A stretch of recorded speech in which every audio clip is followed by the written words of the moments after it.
Well, folks, it's official. Vision Pro is available for pre-order starting on January 19th, and it's shipping on February 2nd. That is a lot sooner than I thought. I was really expecting Vision Pro to come out on like May 30th, so they could say it was still early 2024.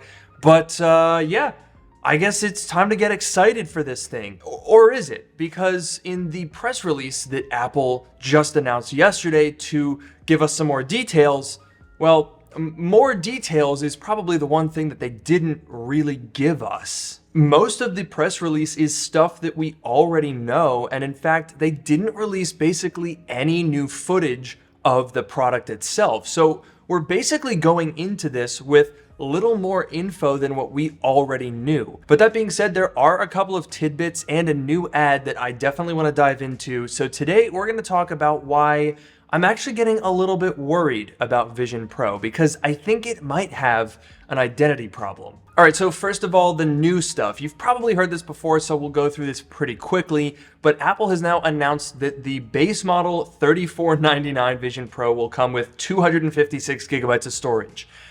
And that's not great. Yeah, 256 gigabytes. This thing is basically an M2 Mac Mini on the computer side, right? It's a normal M2 chip with 256 gigabytes.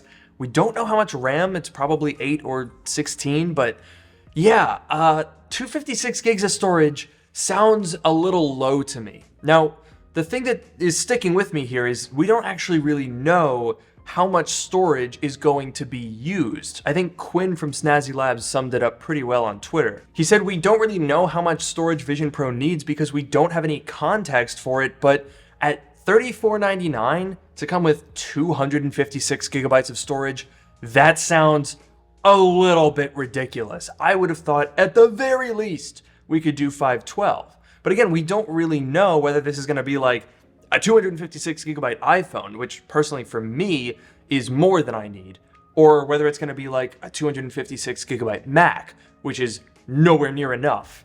So I don't know. I'm kind of expecting it to fall somewhere in the middle of that, perhaps, just because I was thinking about, what amount of storage would I need for the different use cases for the new Vision Pro. And one of the big ones for me anyway is going to be using it as a monitor, right? There's that feature that we talked about at WWDC where you can use it to extend the display of your Mac into this big floating display.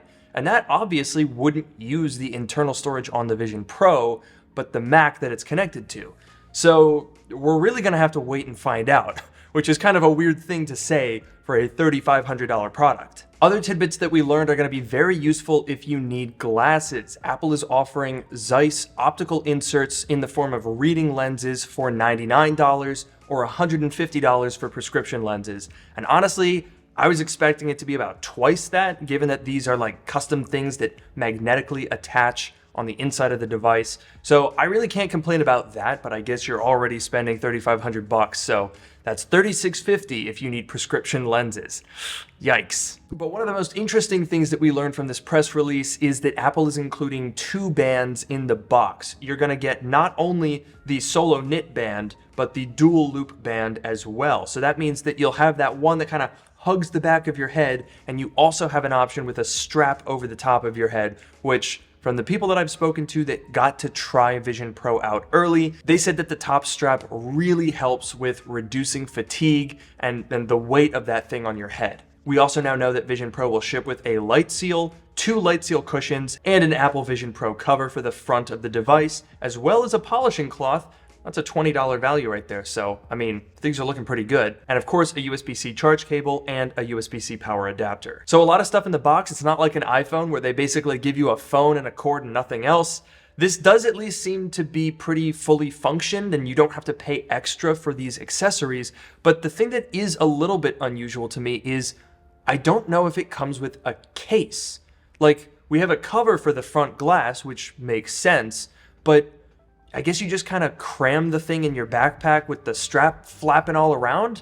Like, that's a little unusual to me. There's a lot of unusual stuff here, not least is the fact that Apple didn't even release any new images or videos with this press release. I mean, it seems really quiet for the launch of such a major item, and honestly, it doesn't really give us any more clarity on what we're actually going to do with this thing. I think Vision Pro is having a bit of an identity crisis because the use cases for this that Apple showed off in WWDC are unchanged. They say it's going to ship with over 1 million apps at launch, but I would assume that many of those are just going to be running in Windows in your environment, so they might not be able to take advantage of all of the hardware features of Vision Pro. And it's a little bit strange for a product that Apple is kind of positioning as the next iPhone to be this vague. I mean, the new ad that Apple just dropped is literally shot for shot a play on the original iPhone ad from 2007. Take a look at them side by side. You can really see the similarities. But the difference to me is that iPhone ad is a lot more clear and a lot more direct. At that point, phones had been a thing for a century. They were very popular in media and TV. But now with the goggles, I mean, it doesn't really have the same effect to me. And I don't think that it's as clear of a revolution as the iPhone was 17 years ago. Holy shit, it's been 17 years? That's weird. But in another way, there are actually some similarities between Vision Pro and iPhone. Remember, in 2007 when the iPhone came out, it didn't have an app store. You couldn't set a wallpaper on your home screen. You couldn't even rearrange the apps. So a lot of the features that made the iPhone so revolutionary came out after it was already in production. And I suspect that that's going to be the case with Vision Pro as well. And the big difference between the two is that Vision Pro is a $3,500 high-end Pro device. It's not meant to face widespread adoption for at least a couple years. So Apple does have some time to, figure out its identity. What does it do? Who is it for? I'm very curious to see if they will have the fortitude to stick with it, because I suspect it's going to be a long road. But I'm very excited to try it out, right? I'm not trying to be a hater here. I think that this is a very, very exciting product, and I'm absolutely going to be buying one on day one as soon as I possibly can, because I want to give this thing the best shot that I can and really get to know what we can do with it.